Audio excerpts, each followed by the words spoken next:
Hello! Hello, Bienvenue dans cette vidéo. C'est Bûche et Laurier, c'est Cédric. et Laurent. Et on va vous parler aujourd'hui de Rebuilding Seattle. Un jeu de Queen Brander.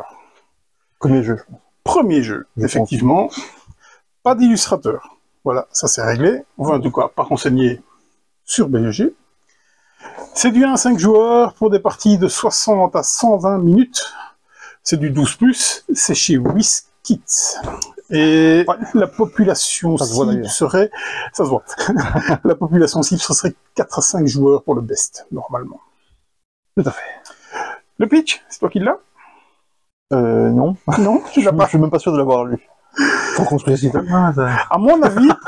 Il y a des chances, en tout cas. À mon avis, il y a des chances qu'on soit bon avec... J'aurais dû regarder ça. Qu'on soit bon là-dedans.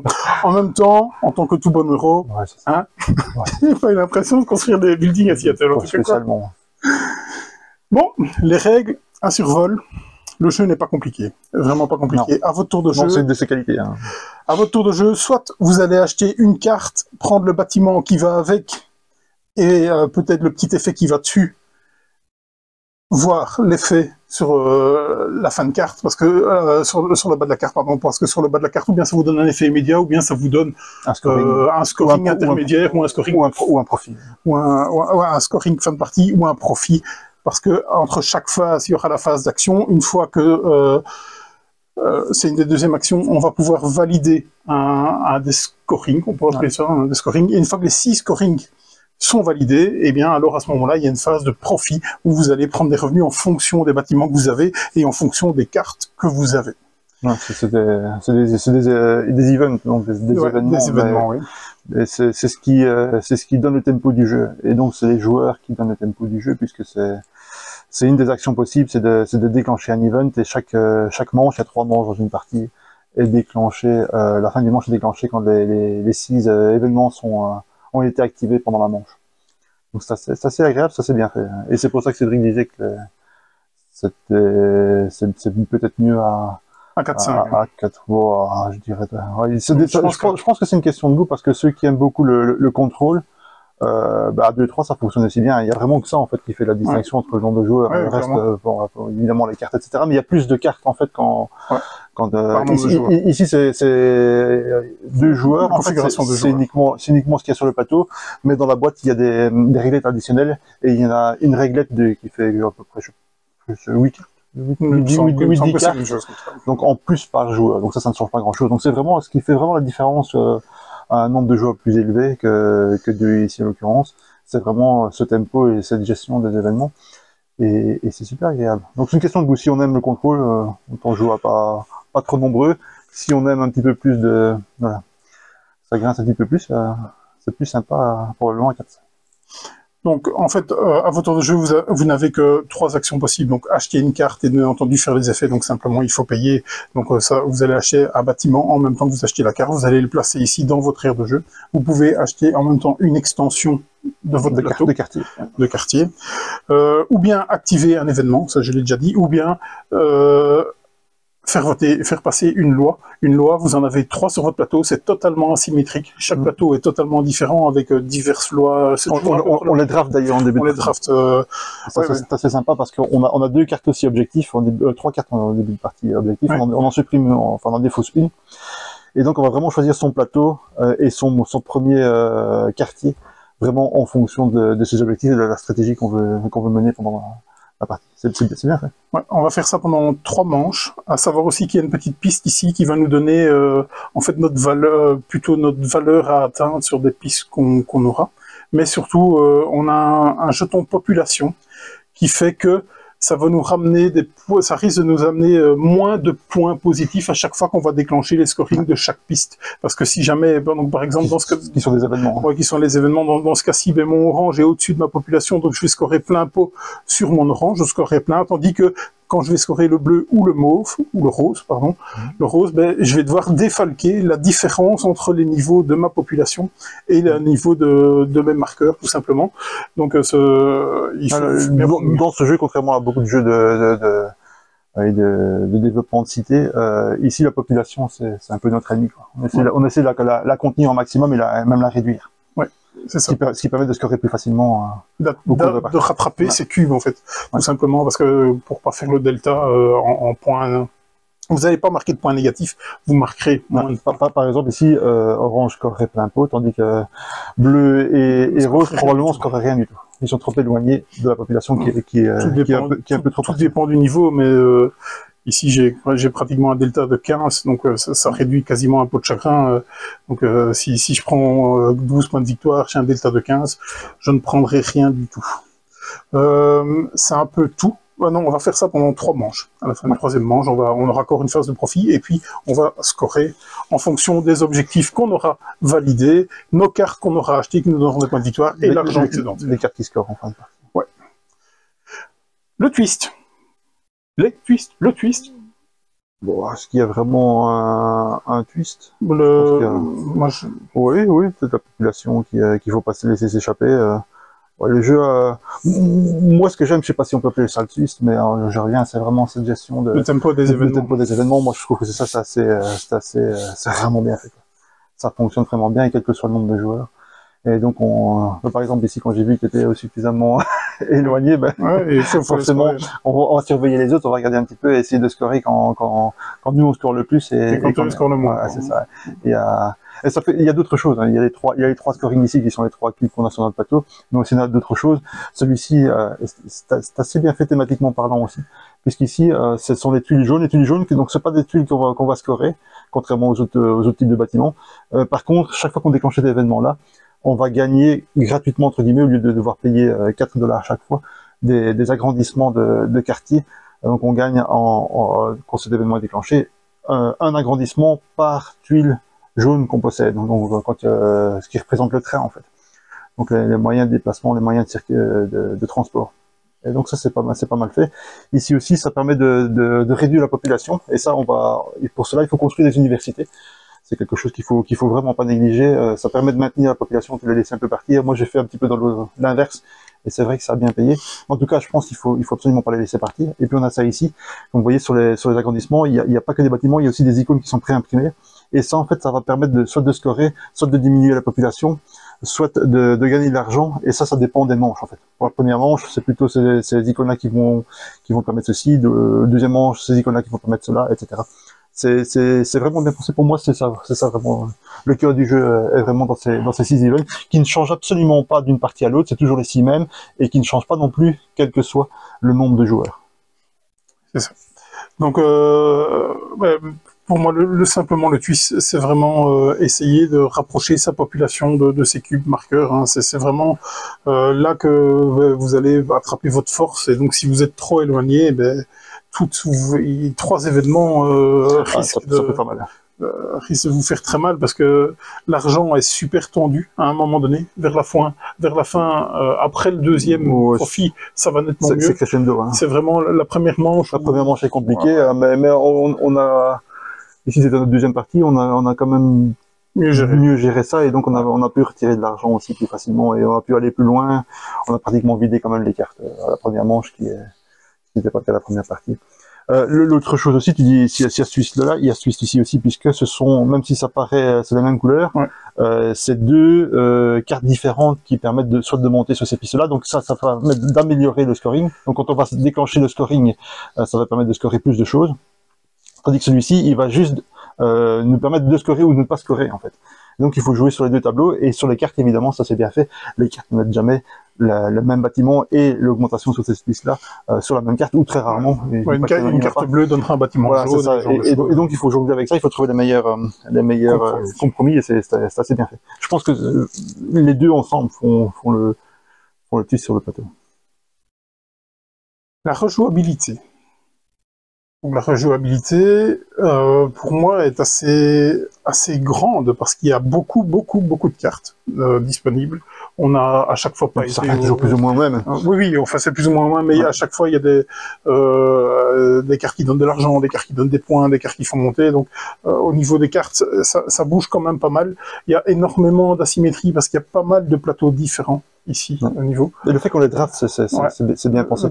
Parce qu'en fait, pour moi, la rejouabilité, elle est plus dans ce qu'ils appellent les landmarks. Donc, c'est des bâtiments particuliers qui sont uniques, qui sont plus grands, qui sont chers, et qu'on va pouvoir construire au fur et à mesure de la partie. Et ceux-là, en général, vont nous permettre de scorer à quelque chose de bien particulier. Et donc, au départ, on en reçoit 3 cartes, donc 3 objectifs potentiels, on va en garder 2. Et c'est vraiment là-dessus qu'on va s'axer.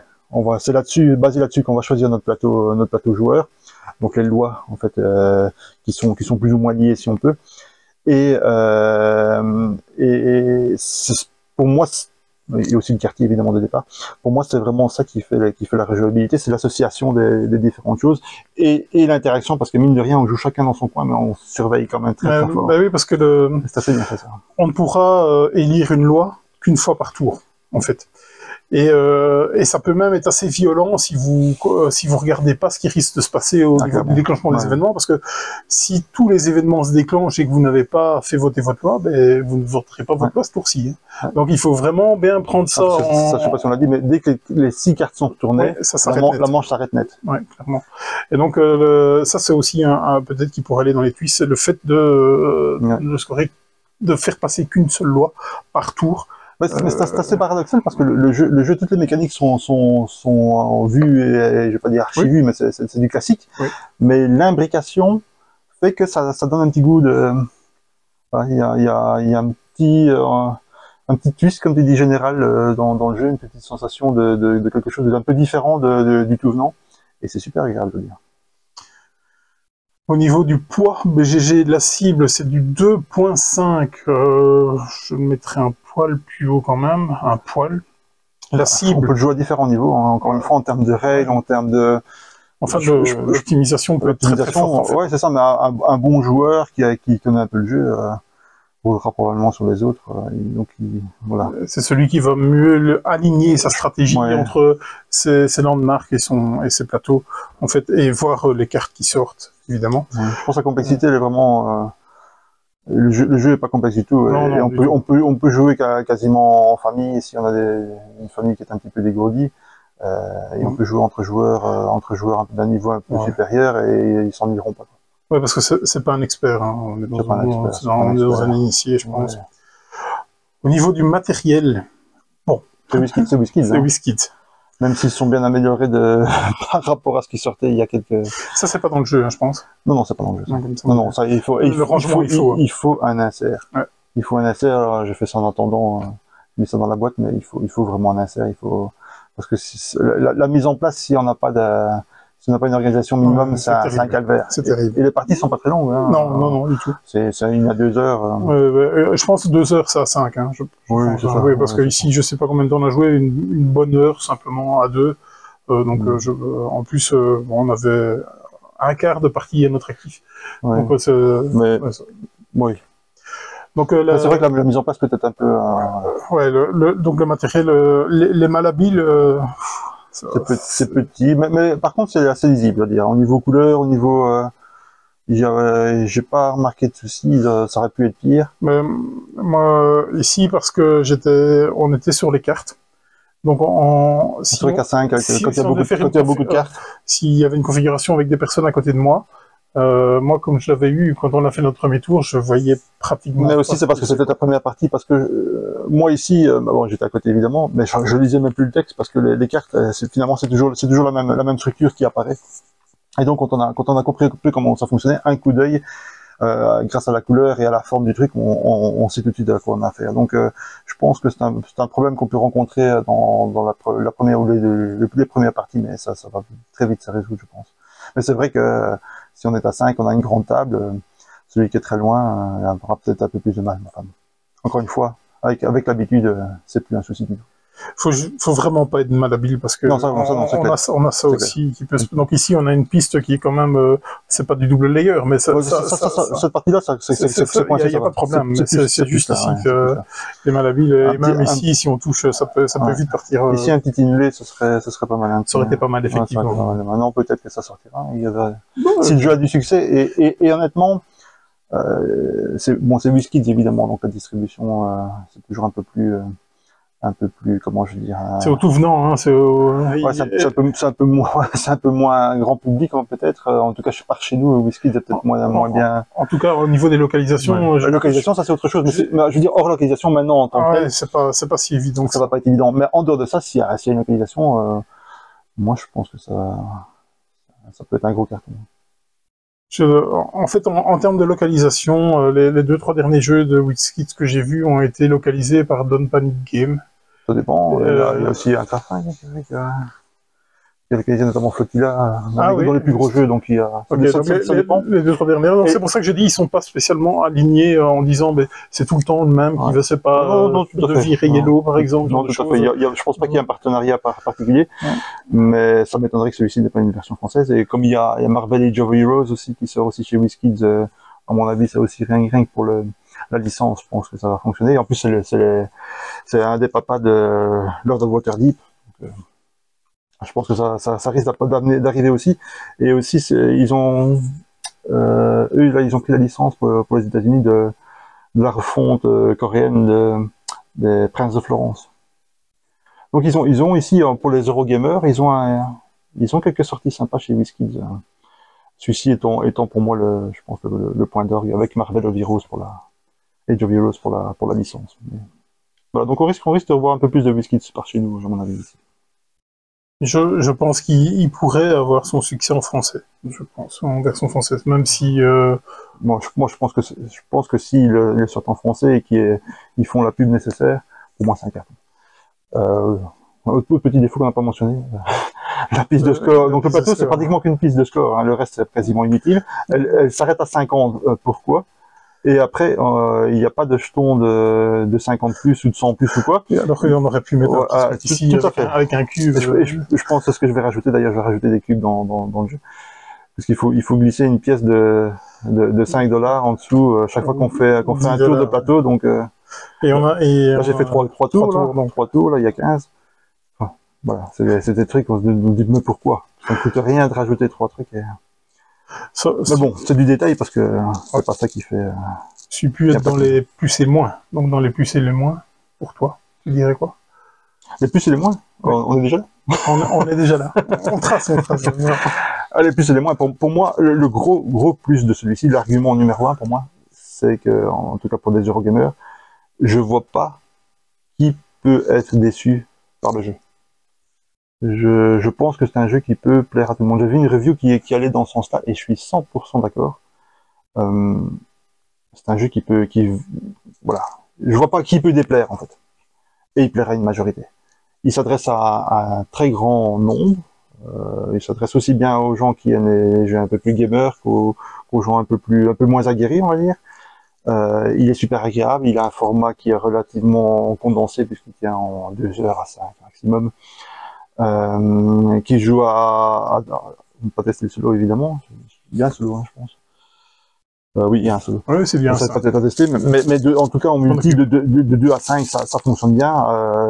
Certains préféreront la config moins nombreuse et d'autres préféreront le full head count, mais dans les 2 cas de toute façon ça fonctionne. Moi je pense son gros plus c'est que il va toucher beaucoup de gens je pense. S'il sort et qu'on lui fait la pub nécessaire.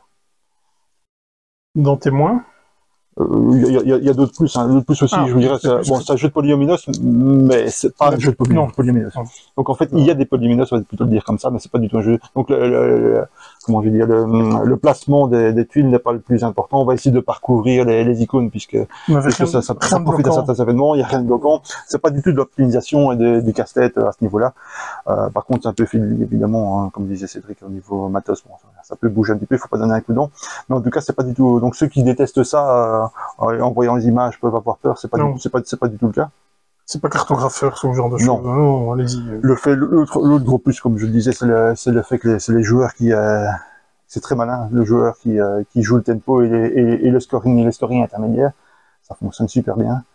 En fait, tous les petits éléments qu'on prend séparément fonctionnent super bien.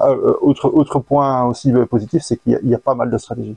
Alors quand on démarre, on va choisir une stratégie, on va essayer d'aller là-dedans. Il faut pas trop s'éparpiller à mon avis. Mais les différentes stratégies fonctionnent et tout fait sens en fait. Si par exemple on investit dans le chemin de fer, la communication, comme je disais tout à l'heure, ben on va avoir plus de tuiles, on va pouvoir s'agrandir plus, qui vont nous donner plus de plus de petits badges, qui vont permettre quand on déclenche cet événement-là, de profiter de plus de revenus et de points de victoire, ou de baisser plus la population. Les universités qui font baisser la population, les banques qui font gagner plus d'argent. Tout ça fait sens, et donc les magasins, tout ce qui est entertainment et les restaurants qui eux permettent de scorer. Et donc ces 6 couleurs interagissent l'une avec l'autre. On peut aller dans une voie plutôt qu'une autre. Et ben, oui, ça fonctionne bien. Oui, moi entre nous, je pense qu'il y a longtemps qu'il n'y a pas eu un jeu intermédiaire comme ça avec autant de potentiel pour moi. Il y a Earth qui sort bientôt aussi, qui est un petit peu dans le même chose, qui est encore plus libre qu'ici, mais là aussi qui va plaire au plus grand nombre, qui ne plaira pas aux gens je le dis sur notre vidéo, qui ne plaira peut-être pas aux gens qui aiment la contrainte, mais tous les autres apprécieront. Ben ici c'est un peu le même principe, il y a vraiment que des réfractaires au matos, au type de jeu qui je pense qu'ils pourraient ne pas aimer. Donc voilà, gros plus, ça peut plaire à vraiment beaucoup de monde. Je suis assez d'accord dans tout ce que tu as dit. Donc au niveau des plus, c'est son accessibilité. Hein, il est absolument pas. Il s'adresse vraiment à un très grand nombre. La règle fait combien de pages plus ou moins? Bah, il y a, je sais pas, il y a 4 pages. Oui, je me disais, parce qu'il n'y a pas, on vous abrutit pas de règles inutiles, tout ce qui est superflu a certainement été tiré. C'est streamline, mais ça n'empêche pas qu'à notre tour, on planifie, on a l'argent qui est quand même relativement limité, en tout cas au début, et on doit pas trop se tromper. Maintenant, il y a rien non plus, le jeu est pas spécialement hyper punitif non plus, hein. Il y a toujours moyen de se dépatouiller, mais voilà, il s'adresse à beaucoup de monde. Ouais, donc au niveau des plus, bien entendu, il est plaisant. Au niveau des moins, j'aurais aimé avoir peut-être un tronc commun, parce que ça c'est obligatoire que ça reste, mais peut-être des variations sur certaines cartes, avoir un peu plus de cartes variées là-dessus. Mais ça, on aurait peut-être dit à ce moment-là que ça dépendait comme il y a une asymétrie ici, que selon les configurations, ça aurait mieux fonctionné pour certains joueurs et moins pour d'autres. Ici, au moins, tu sais très bien avant de partir. Ce que il y a pas de surprise. Donc oui et non pour moi. Pas aléatoire, hein. Je disais peut-être avoir un peu plus de cartes en setup de départ, avoir un peu plus de choix que tout le temps ces 6 là. Bien que ces 3 là, c'est impératif, c'est bien sûr. Avoir peut-être de temps en temps une légère variation dans celle-là. Donc les moins pour moi, le matériel est vraiment limite. L'édition est moyenne. Et il est à combien? Je ne sais pas encore. Je sais pas, ici c'est d'import, donc il est relativement cher, mais quand il arrivera en français, okay. Il y a beaucoup de petites tuiles, il y a beaucoup de polyaminos, encore une fois. Il y a du rangement à faire, mais en dehors de ça, ça doit pas, le résumatos, c'est pas très cher. Le moins, c'est vraiment la mise en place si vous n'avez pas ce genre de choses. Hein, parce que c'est plus que l'édition, la mise en place qui sont négatifs, pour moi, tout le reste, c'est... Ça. Je ton premier joueur, pourquoi pas. Il est pas mal, celui-là, hein. Ouais. Il vaut bien le trône de... Là, c'est même pas ton premier joueur, le trône de... Non, c'est le truc qui c'est encore pire. Ici, au moins, il a une minimum d'utilité. Ouais. Qu'est-ce que je verrais d'autre? Pas grand-chose. En fait, si, je pense peut-être que... je pense que c'est... On n'a pas encore assez d'expérience peut-être, mais si vous n'avez pas un minimum d'université, je ne pense pas que vous savez gagner. Je pense que ça peut faire très très mal. C'est les universités qui font baisser votre population et c'est vraiment... Il faut garder son contrôle, comme si tu fais sans banque, c'est difficile aussi, à moins d'avoir beaucoup de cartes qui te donnent des régimes en fin de manche. Tout dépend de ta stratégie pour moi, hein. Tu peux très bien avoir, je suis sûr qu'il peut avoir une stratégie où tu laisses partir l'université, mais où tu montes beaucoup en tuiles, tu achètes beaucoup de cartes. Après, comme tu dis, il faut faire quelques parties pour voir. Maintenant, je pense que, oui, comme tu dis, il faut quand même garder un minimum d'université. En tout cas, il faut pas laisser tout partir si on n'a pas une stratégie bien définie. Il y a un moyen de compenser. Ton avis? Sans surprise. Ah oui, moi je suis totalement convaincu. Dans ce jeu, il se passe quelque chose en fait. Il y a un truc qui se passe. À la lecture des règles, c'est pas nécessairement évident. Quand on voit la boîte et le matos, on se dit, voilà, un autre jeu de polyaminos, rien de spécial. Et il se passe quelque chose. Et pour moi, c'est vraiment axé autour de système de scoring, de tempo. Surtout le tempo, quoi. Ouais. Et en fait, toutes les parties séparément, encore une fois, c'est du classique, mais ensemble, ça fonctionne super bien. Moi, non seulement je suis convaincu, mais je suis sûr que s'il y a un éditeur intelligent qui pourrait, bon, ça, il y a peu de chance, mais il y a très peu qui font ça, mais améliorer un petit peu l'édition, ça peut être un gros carton. En plus, il y a la possibilité de faire des decks de cartes, rajouter des tuiles différentes, et il y a un potentiel pour ouvrir. Bon, après, il faut que ce soit bien fait, parce que là, justement, il tient particulièrement bien tel qu'il est, mais il y a un potentiel pour étendre avec des extensions, étendre le gameplay sans problème. Au moins, gros potentiel, gros coup de cœur. Après, voir sur la longueur comment ça se comporte, s'il y a des stratégies qui sont un peu à plat, etc. Mais... Étant donné que il y a quand même assez bien de cartes Landmark, je pense qu'il y a quand même plusieurs stratégies avec, avec la symétrie. Mais c'est pas grand. Avant d'en faire le tour. Il y a plusieurs stratégies. Maintenant, est-ce qu'elles sont toutes aussi valables que l'autre? C'est ça que là c'est difficile de se prononcer. Ouais. Mais si c'est le cas, c'est vraiment du solide. En tout cas, super agréable. Voilà, j'espère qu'il sera localisé relativement rapidement. En tout cas, il le mérite. Il devrait arriver très prochainement en boutique. Peut-être que quand on postera la vidéo, ça veut dire qu'il y sera. Puisque... Non, en VO, bien sûr. Parce qu'en VF, j'ai pas entendu. Il n'y a encore rien je n'ai rien vu du tout. Moi, au niveau de mes avis, c'est ultra positif. Aussi, j'ai passé un bon moment, même si je suis passé à côté de ma stratégie. Ça ne m'a pas empêché de passer un bon moment. En tout cas, j'ai j'ai vu qu'au bout du deuxième phase, que ça j'allais pas être un prétendant à la victoire, mais pourtant, ça ne m'a pas ennuyé, en tout cas. Mais comme quoi, il faut pas laisser tomber ses objectifs. Il faut bien les regarder, il faut axer sa stratégie en fonction. J'aurais pu optimiser mieux ma stratégie. Je suis pas passé à côté. J'aurais certainement dû prendre d'autres bâtiments qui matchaient mieux avec ceci. Ça. Donc, tout simplement. Pas trop séparé. Non. Ça va pas être très surpris. On a été suffisamment dithyrambique, je pense. Au niveau des bûchers lauriers, je pense qu'il a un laurier plus que mérité, bien entendu. Et on devrait avoir fait le tour, je pense. Il nous reste à vous dire à bientôt. À bientôt. Salut. Salut.